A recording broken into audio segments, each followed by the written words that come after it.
Israeli airstrikes. In southern Lebanon, Hezbollah member killed, several injured in Israeli strikes. In Lebanon, on Wednesday, Israeli airstrikes targeted several towns and villages in the border region of southern Lebanon. According to Lebanese military sources, at least one Hezbollah fighter lost his life during these strikes. Additionally, 6 civilians were wounded as a result of the attacks.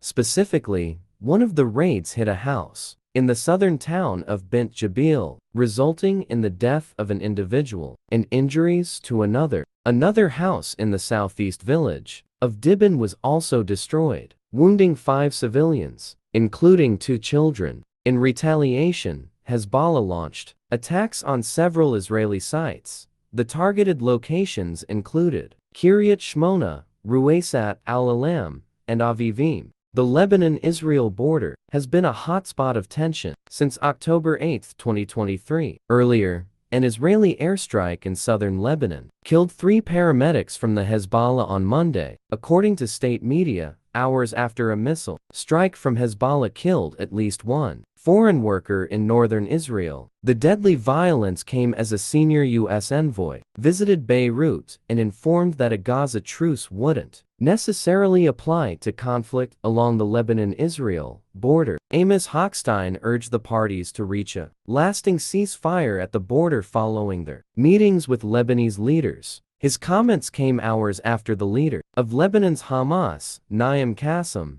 said the only way to restore calm along the border was to end the Israel war in the Gaza Strip. Since the beginning of the Israel-Hamas war, Hezbollah has been exchanging fire with Israel almost daily basis, displacing thousands of people and spiking fear that the war may spread through the region. In northern Israel, 80,000 people have evacuated according to the Israeli government sources. People won't come back anytime soon. They're scared. It's dangerous. Haim Menus, a 70-year-old resident Israeli, said Monday, while buying from a stores open in the nearly abandoned northern Israeli town of Kiryat Shmona, an anti-tank missile could come at any time. Menus expressed his fears. Shortly afterwards, an anti-tank missile struck a field in the nearby community of Mar Gilead as sirens blared, killing 1 Indian foreign worker and injuring 7 other foreign workers from India and Thailand.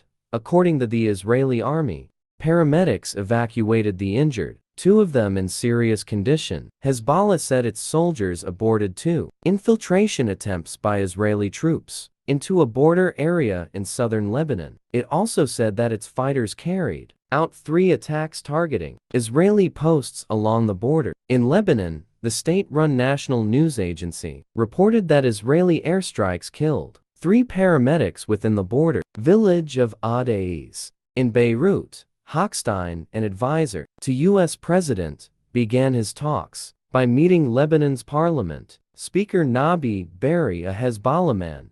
He later met with Prime Minister Najib Mikati and the Army commander, General Joseph Aoun. The United States remains committed to advancing lasting security solutions achieved through diplomatic process, Hochstein said after he met Berri. He reaffirmed that such a move would allow tens of thousands of Lebanese and Israelis who were displaced by the conflict to safely return to their homes. A temporary ceasefire is not enough.